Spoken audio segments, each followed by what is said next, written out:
people who are doing the difficult things, which is to have an idea and then make it a production and look at everything from creative to technology to production to financial management, distribution, and so many things. So I'm going to give you a broad overview from my point.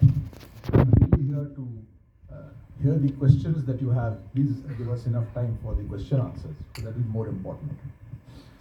But there are three broad categories in which I think we can have today's conversation in the time that we have.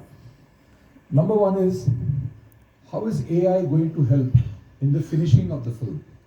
Most of you know that when you create it in the traditional format, most of the things happen both at the ideation stage and then at the edit stage. That is how it has been for many, many, many years. Today, I think you are beginning to edit a film even at the beginning. And what do I mean by that? That there are visualization tools. There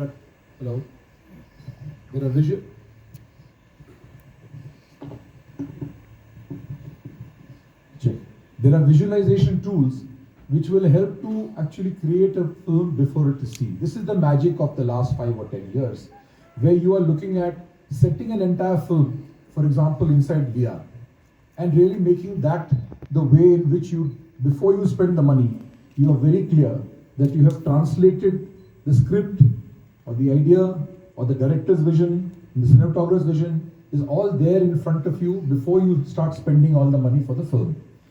The options to do that will be tremendously increased by AI because AI helps the iteration.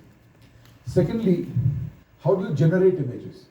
So the second category is the generation of images, where you are going to be assisted by references and tools and templates, etc., which will, though AI is about prompting the AI, but the iteration of AI will prompt you to make the film. So it's a two-way prompting process. And the third is productivity.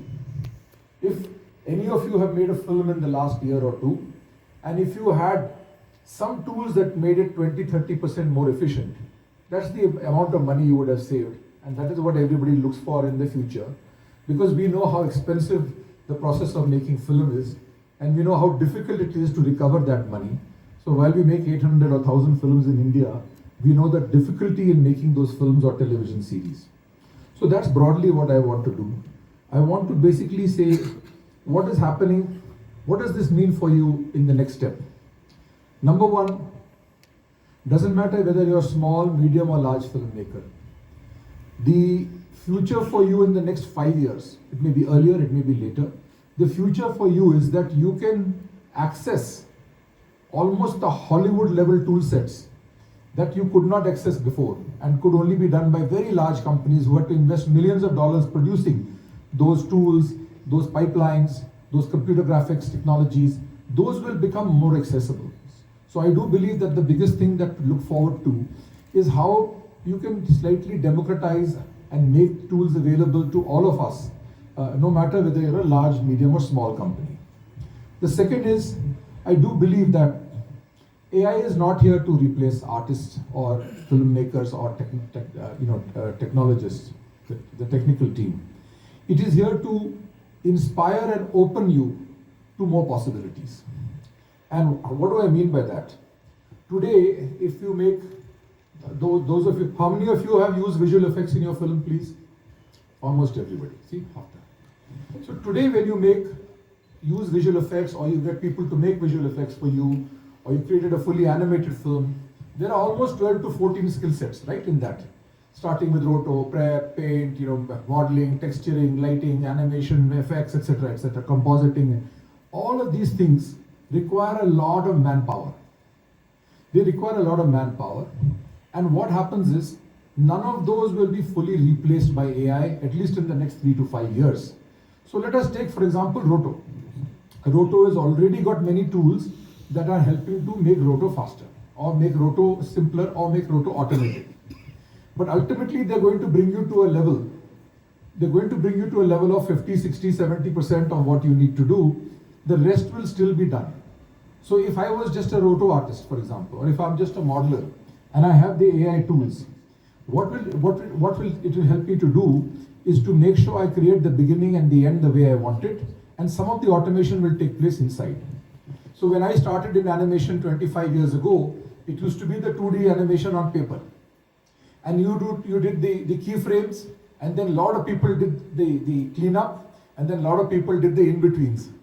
So what happened when we got automation in 3D and the tools came out, etc., those in-betweens and the cleanup was taking place with the software. So I would say that analogy, that example I'm using, that the same things are likely to happen with AI, where the artist who's doing much more manual work, he or she will be able to upgrade themselves to do much more of the visionary and thinking work and the finishing work, whereas the AI will create what other people used to do for that. So will there be less people in those functions? Possibly. But those people will now be able to create many more films, and I think the industry will grow. So for example, I give this example very often. When now Mufasa is out on screen, as you know, done in very high tool sets from MPC. 7-8 years ago, it was Lion King. The difference in technologies between Lion King and Mufasa are dramatic. Maybe there are two revolutions of technology between that. But go back to the 2D Lion King, done about 30 years back. I don't remember the time. Long time ago.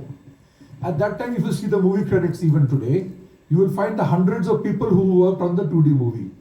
And if you see the 3D movie, there are hundreds of people who worked on the 3D movie, in spite of fantastic automation that took place in the tool sets between one and the other. So effectively, I think we have to imagine the future exactly in those terms. And what does automation do? Automation basically makes sure that the skill sets that are more manual oriented will have to become more thought oriented. And I think that's the future for what we need to do. And you'll see in the future panels that our curriculums, our development of the skills at the primary level, at the business level, at the production level will go that direction. I will end with 3 or 4 points. Where is AI already working in filmmaking? So number one, it has made a big difference to script writing and pre-production. So there are many tools. Many of you would have, I've used OpenAI and ChatGPT and Scriptbook, and there are many tools there which help you to look at what are the kind of things that will probably excite the audience. Ultimately, as a filmmaker, the way when I see your product, I see two things happening. As a filmmaker, you are seeing what is happening inside the frame and the film, but you have to also be conscious what is happening outside of the frame of the film. Because your success depends on the audience's reaction. The awe, the wonderment, the excitement. Are you hitting the spot with them? What creates a blockbuster? It is the reaction to the film. So yes, if you're making a festival film or you're making a film to win a national award, that may not be so important because the critics should like it. But if you're making a commercial film or a television series, then it has to hit that. And what hits is what is outside the frame. What is being perceived by the people, right? So I'm talking to you today. You are perceiving something from what I'm saying. What I'm saying is important to 50%. How you're looking at this applying to you is the balance 50%. And the success of this talk is what you perceive of it and not what I'm saying. I think it's the very same for film. I wanted to make 2 points about this. So what is AI therefore in my opinion? AI, if you go back to people who are painters, they have a big palette of colors and they dip their brush and they make those colors work for them on the screen. When I was coming here, I was having a conversation saying in a shop window there was a color called teal, right? That teal came and became popular, and today people put it on their cars because it is creating something outside of the car. And that's what we want. So AI is like a palette. AI is like a palette which is basically taking history of data and remixing it for you. And the way you prompt it, it will remix it in that way for you. From there you have to take it to the next step. And I also feel that the questions that I was asked in the last session, I will tell you that.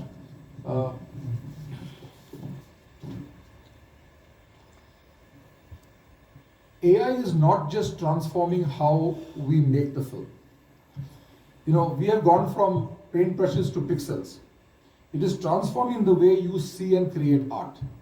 So for example, today, if you look at new markets, India has been constrained by the number of theaters. We had the same number of theaters as China when I came into this industry after 30 years of working in other industries, 25 years of working in other industries. And what I saw was we had very few screens, but China had the same number of screens, okay? And then after that, China today has 15 times the number of screens that India has. They are 15 times, I'm roughly speaking. So what constrained us is distribution, which came with television, and I think that made a big impression. And of course, the OTT is now taking that in a direction.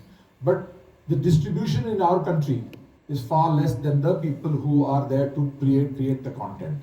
So hopefully, AI will also create ways by which people will be able to access what you do through the new technology of the future. You know, the haptics, the wearables, the glass, all kinds of things, the screens. The biggest opportunity, I think, for all filmmakers is to look outside of a screen, to look at public spaces, to look at where a screen is surrounding you. I think that is the future where AI can really, really help you. We are lucky to have worked on projects for the Dome in Las Vegas. And as Mr. Senthil will point out, the technology there is amazing because you have a 480,000 square foot of LED, and you're creating almost a 250-degree kind of a story. It is at 16K by 16K because it is far away. 17,000 people are sitting inside the dome. The height of the dome is equal to Statue of Liberty. And you still have to create that wonderment and that excitement. So we've done about 8 to 10 projects, so far, and fingers crossed we will hopefully do more in the future. But it's very important to understand how image making, I don't say film making, I keep having the discussion with my good friend, that how have we gone from film making to image making, and image making will change audio visual everywhere in the world. So with these words I will pause and tell you that the areas where already you can use it, please try and use it, not for your next film, but keep playing with it, is in the writing and the pre-production. It is in the way in which you will use CGI and VFX in an automated manner. Embrace it, because there are lots of things that are happening there. We invented certain things and made it open source during Jungle Book and Lion King. It then became amazingly used in The Mandalorian, which was done by ILM thereafter, and everyone knows that. And then you have today a lot of AI-assisted motion capture. So today, when you go next time and do shots in jungles or in the beach, you will see a lot of AI-assisted drone technology. Already it is being used, but it will be fantastic because you can use things like that to make it easy for you rather than have very, very expensive ways of shooting. And finally, the post-production enhancements. I think the post-production enhancements are the ones that are going to be simple, efficient, cost-effective, easy to use, and easy to learn. So that's where I'm going to leave it. I'm not getting into how this will help marketing, how it will help people. But as filmmakers, I think we are at a stage where we should not behave like how Hollywood closed down for 5.5 months. Because people are saying, I don't want anyone to write with AI. It is like saying the internet should not come. People were worried when the internet started that what will happen now. I think the same thing is happening with AI. It is a reality. The train has left the station. Let's figure out how to ride on it and go to the journey that we want to go. These are my opening comments for you. Thank you very much. Yeah. Thank you, Viren. You have made 2 points very clear. AI is going to stay and artists will continue to survive. Thank you. Let's get Senthil now on his perspective. Good morning, everyone. Good morning. Is this clear? So, Viren has, I have to thank him for covering extensive part of what we're going to talk about, and we do need to leave enough time for a Q&A, so I'm going to keep, I say, fairly short. I'm looking at things from a slightly different context of what happens to cinema. And clearly, we humans love stories. Everything that we do in our history is about stories. Money is a fiction, a story that we've all created for ourselves. Government, democracy, everything is a story that we tell ourselves. And as long as all of us believe and agree to the same story, it's what happens in our lives. And so stories will continue. Now, with the change that technology has brought, we saw already that in the transition from film to digital shooting and the change from film to digital projection, movie making became much more democratized, as Viren was saying. That we have the ability for anybody to go out and make a very high quality movie. I recently saw a demo which at the Hollywood Professionals Association in Vegas a couple of weeks ago, where there was a smooth intercut between very high-end digital film cameras to lower-end prosumer cameras to the iPhone, and it was so seamless that none of us professionals could make out that difference at all. And so the one point is that democratization means that there is no loss in quality as we go forward and make better and better movies. So anybody with a great story can make a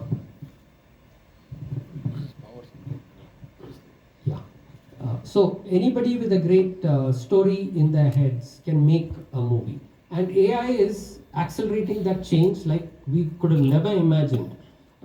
The principles with which the AI today is operating were principles that were kind of expounded back in the 70s, but the computing power to make that a reality is something that became available only a few years ago, and what we are learning and modifying and improving is quite mind-blowing for all of us. Who would have thought that there'll be somebody who's pretty much a peer that you're talking to, that is just bits and bytes. But one thing is, there is a bounding box for what we have created in this technology, and that bounding box is all of the material that we have put out in the internet and otherwise in digital form for it to learn from. And so we are kind of still constrained by that, and which is why I quite agree that creativity is not something that's going to come from today's form of AI, and maybe there'll be other things that emerge, and probably, in fact, almost certainly there will be things that emerge with greater and greater creativity, and we can anticipate a time in future when that will happen. But today what we have are tools that enhance what we can do, that work in partnership with us. So, given that, we've seen, I'm an avid fan of science fiction, and we've seen from some of the most amazing science fiction movies over the years, visions of things that were supposed to come in the future and which we've already seen happen. Like 2001: A Space Odyssey, sure, the timeline was different from where we are, but in that movie you saw an iPad equivalent, you saw you saw the HAL 9000 computer that spoke to us, but we are seeing all of that today, and we also saw what happens to an AI that is hallucinating or misguided in that same film. Who would have ever thought that that can be absolutely a reality today?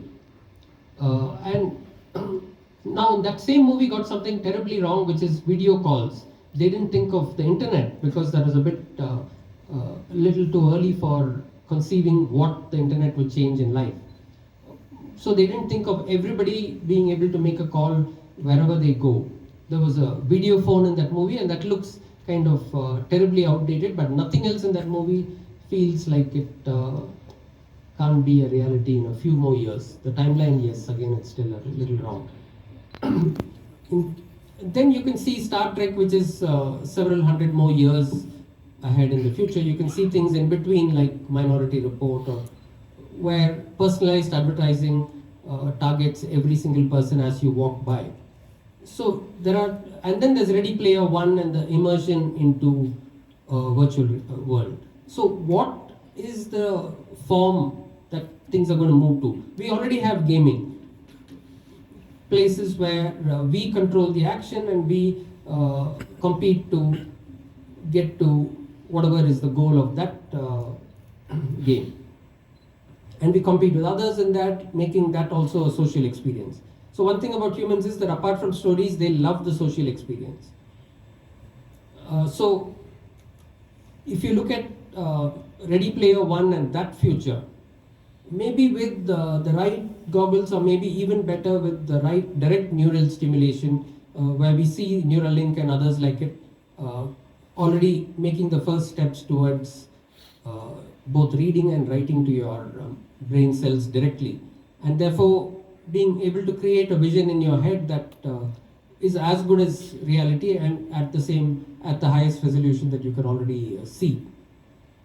So that is one possible vision where you can have stories that you are a participant in. But there is also a strong trend from the beginning of human existence, as far as we can tell, where humans like to listen to stories, a passive experience. And that's the movies that we're talking about. Cinema is the passive experience where you make yourself a slave to the screen. You come into a dark room with a number of other people, you get their emotions, but you watch what's happening on the screen together, and you like it or you dislike it kind of together, influencing each other in your moods. That social experience is something that we've all come to love. So where will that social experience go? Sure, the direct neural stimulation can also bring other people who are there into the experience. So that is possibly one path. But directly influencing things like the holodeck and being in a scene like how you saw in Star Trek, is that something that's probably what games will evolve into, where you have complete control, you're in the action, you can feel things, but they can't, and they can hurt you, but they can't harm you irreparably, with boundaries that save you when you do so it doesn't actually kill you.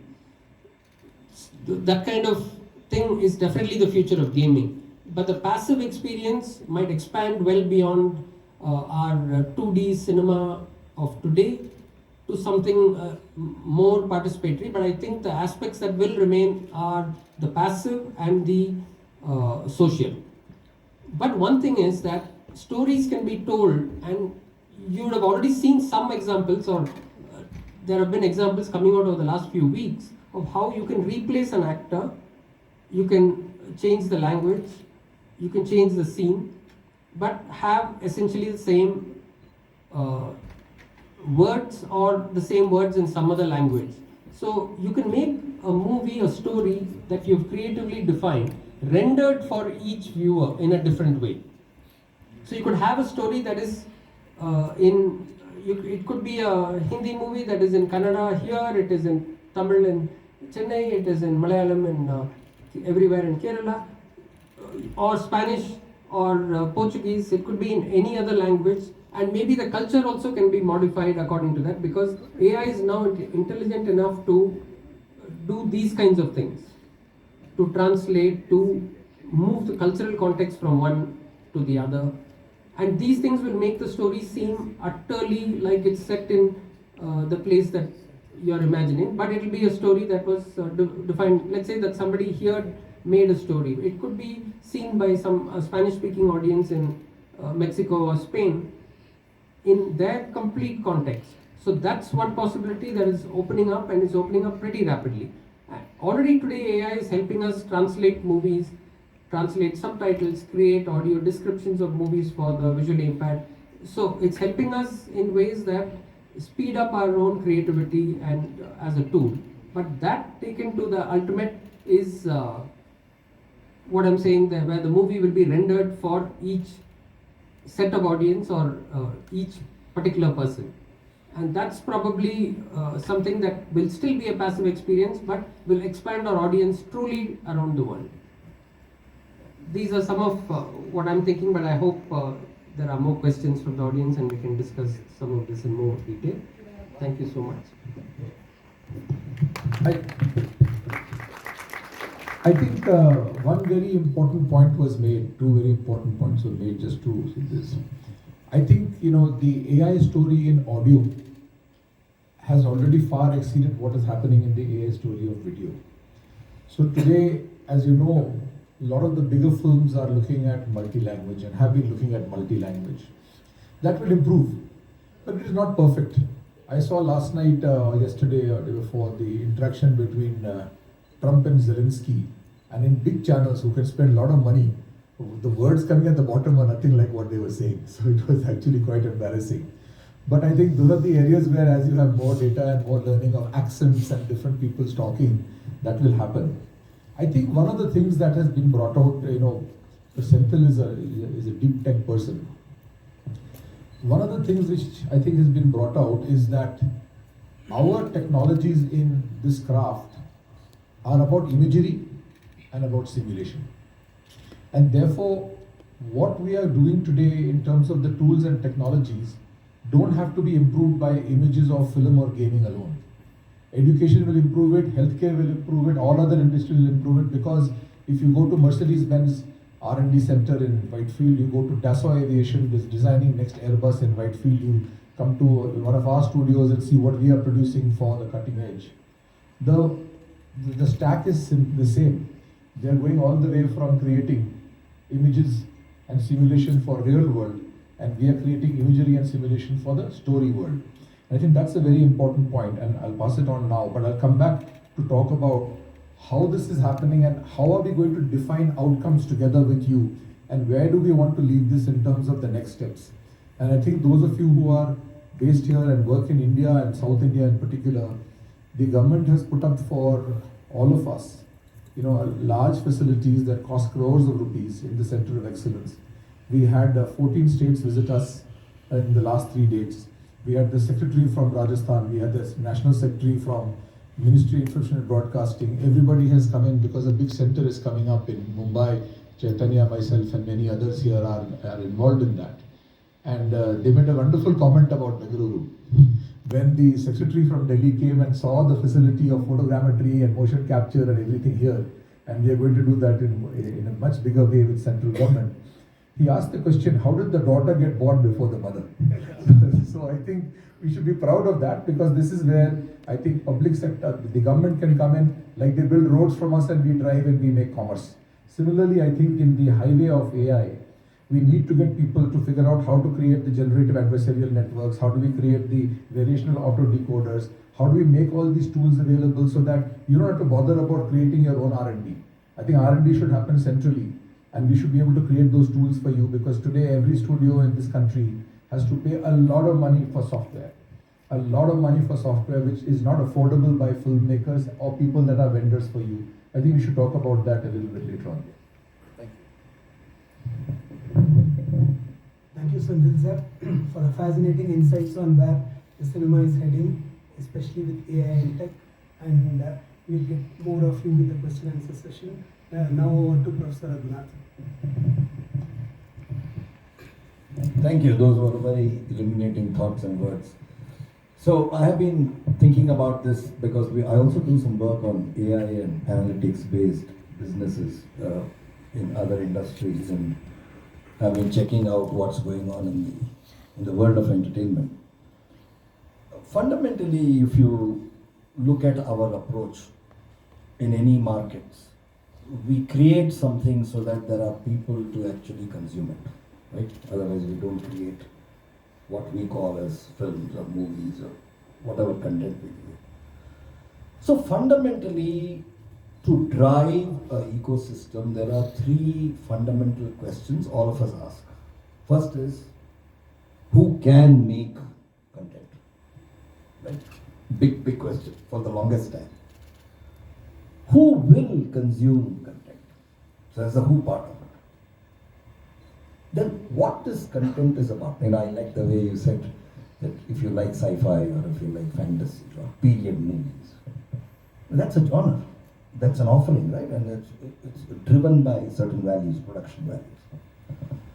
And then comes the third part, which is about the how of it. That is, how will we create it? And how will it be consumed?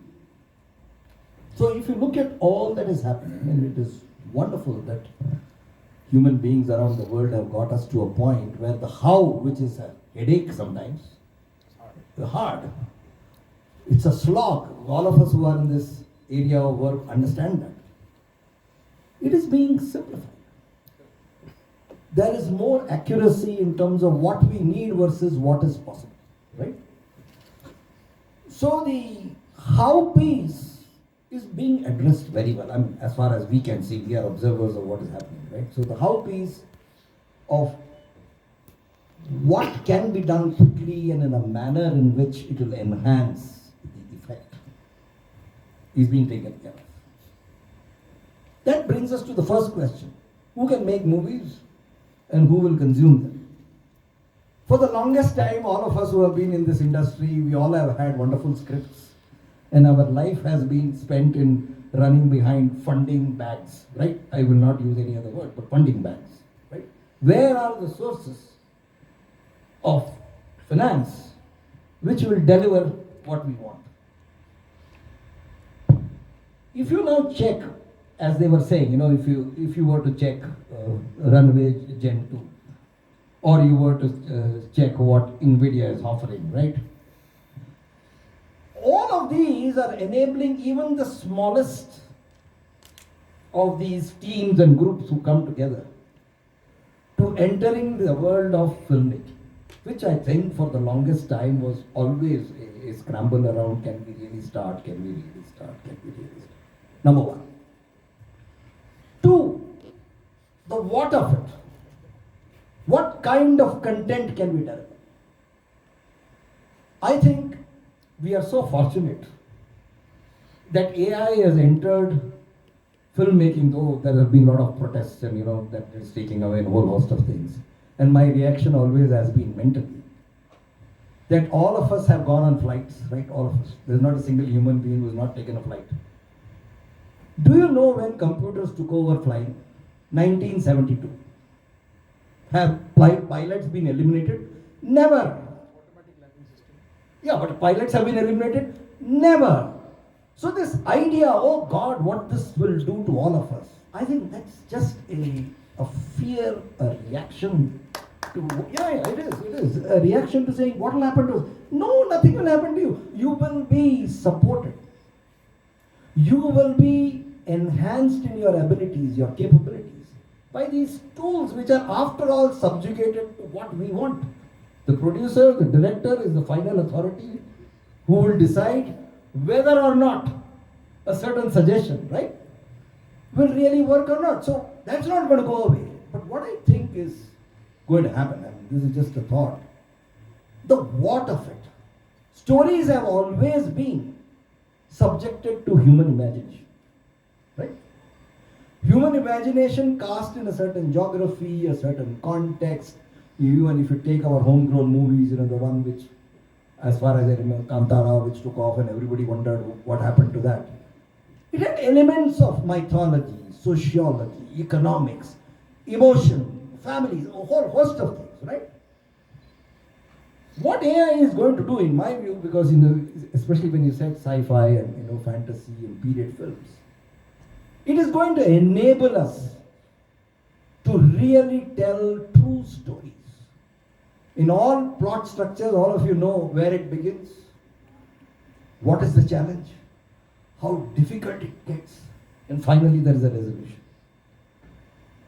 Whether you take human beings in very civilized areas like metros and whatever we have, versus areas where they have never seen human civilization, we also wonder where we are and where they are. We don't even know what kind of existence people have. We don't know the diversity of the challenges other animals face. We don't know how to appreciate ecology. We don't know how to appreciate animal life. All of them have a story plot and a story structure.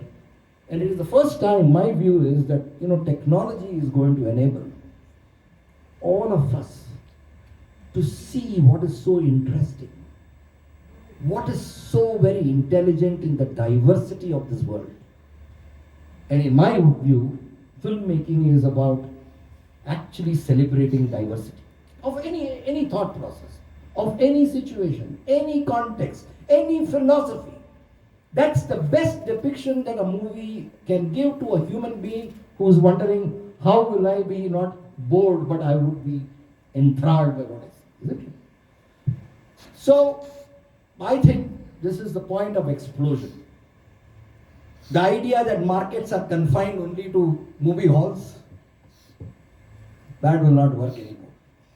Absolutely not. Why? Because when you ask the question, who is consuming, not just who is making, that human being is always mobile. And we all know about Bangalore traffic, so we don't want to talk about it, right? We may have the aspiration but we may not reach where we want to.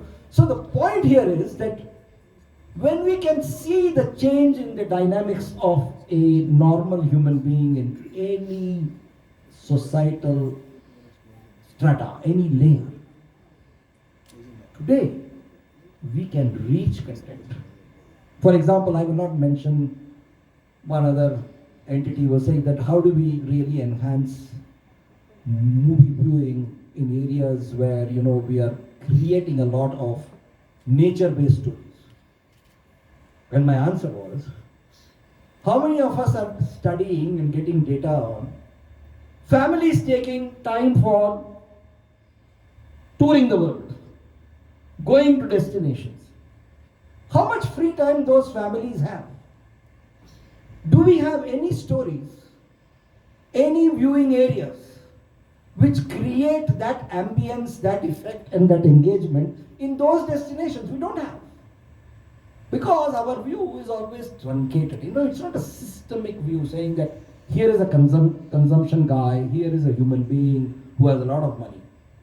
Here is a human being who doesn't have a lot of money, but he has nothing to do. There are countries where there are automated lanes for truck drivers. It's centrally controlled. The trucks go, they have to, like good pilots, keep once in a while looking at any change. What are they doing? Consuming entertainment. We all know about auto rickshaw drivers. We know all of them. What are we doing to take this wonderful technology which is coming up in front of us to change our view about how long the content should be, how short the content should be, what kind of preferences people have, and what kind of interesting stories we have to tell? And I think my view is sky is the limit, and we have doyens here who are actively supporting this venture. All the very best to all of you. Thank you, Professor. Now you all know what you will get when you go to IIM Bangalore and be part of his. Like an ice cream. So now you know what you get when you attend his program in IIM Bangalore. Great thoughts, Professor. And you have also given new genre ideas for people here. So let's have question answers. We'll have 20 to 25 minutes of question answers. After that, there will be closing remarks by these people. Be brief in asking the question. The more clear you are, the more clear you will get the answer. And Biren is going to give the best question a coffee outside when you go out. Thank you.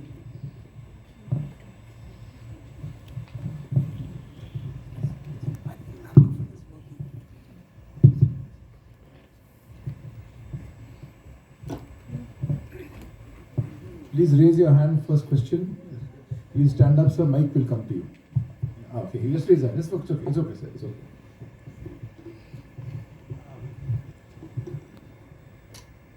I was wondering about two things. One is art in its packaging may have an aesthetic value, but the actual appeal of art is in the, what you might call within quotes as errors. See the errors, because individuals, when they seem alike, there's no appeal. So how do you create those errors in, this is my first question. And second thing, just to give you a caveat. So first question is free, sir. Second question, please. Let me generate something using AI. Okay, sir. No, sir, ask the question, please. Second question. Please ask it, sir. The second question is,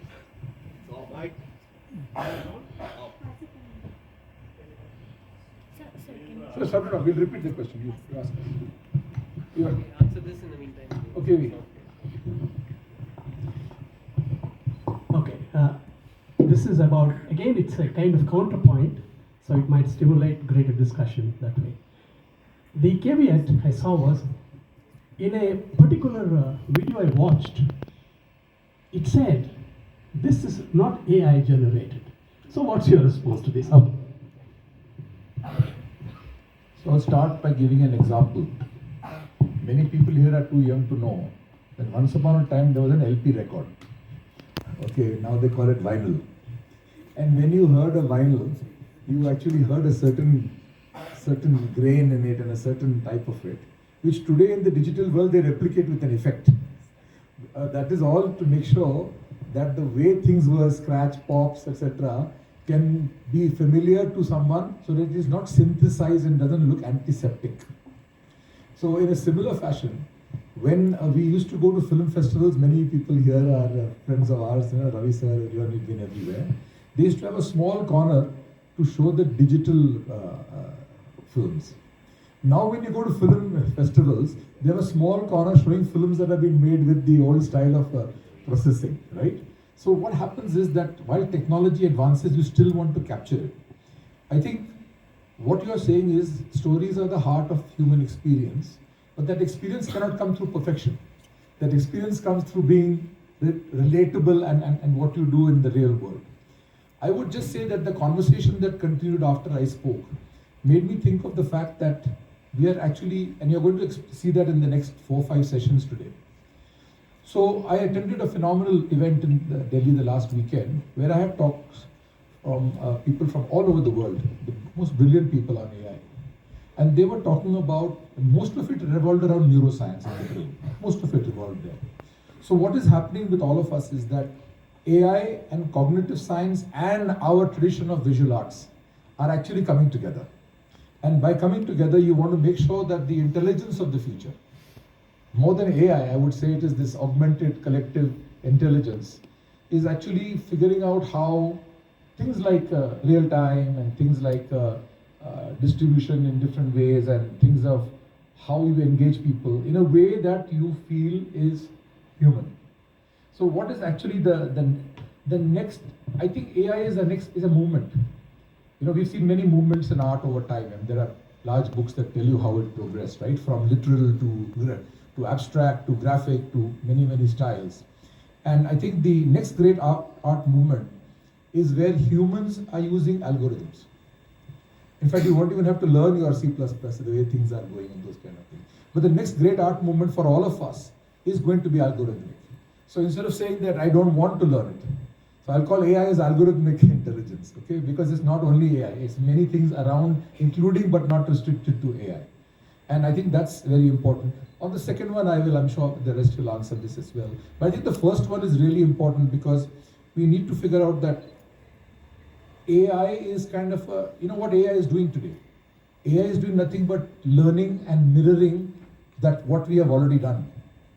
That's all it's doing. It is learning and mirroring what we have done, and it is going to define, as I said earlier, the ever-changing nature of art in itself. So stories never changed. The packaging of stories changed. So AI is going to help us to create that next packaging. Robin Hood was an outlaw who did good things for poor people. So in 1932, he did the same thing in a movie. In 1955, he did the same thing in a movie. In 75, he did the same thing in a movie. Russell Crowe, we did the movie with them for about 8-10 years ago. And in the next 5 years is due for one more Robin Hood. The same with all our stories.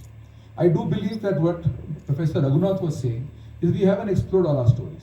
We are very stuck in genre in a good way. We make super hits, fantastic. I am personally working on a project, need help from many people, depends which state you come from. I'm doing a cultural map of Karnataka. Why? Because I live here. Okay? And in that cultural map, we will be finding out maybe 20 to 40 locations where we are going to go with a backpack studio which was funded by the Nelankani family. It doesn't require internet, doesn't require anything, HD, high quality of, you must have heard of that. And so we want to record the folk songs. 20 years ago, we had got more songs. 20 years from now, we'll get almost no songs. Once you record those songs, you're capturing the soul and the spirit of our history. And that is there, the length and breadth of our country. And if you actually capture that, you will get many more stories. Because the stories in north, south, east, west, even in a state like Karnataka or any other state in India are very diverse and very beautiful. And you will lose them. And I think that's where I think you're talking about the fact that how do we capture what is old now? So that's, I think, one of the, and we'll move on for, sir, I think we'll let them answer. No, I'm not asking any other question. I'm only saying that what you just now described with respect to, atmospherics and Yes. statics. Yes, That's, sir. Yes. But what happens in individuals, and because I'm speaking from an artist's perspective, is that the capturing of the error proneness, because each of us comes from completely different backgrounds. So when you imagine a situation, each of us is within quotes error prone in that sense. So how do you actually bring that in? Because that brings value, artistic value. That's my question. AI will be able for you to take a product made by one of the filmmakers here and bring in those things for you only for yourself. That is probably going to be faster than everything else in AI.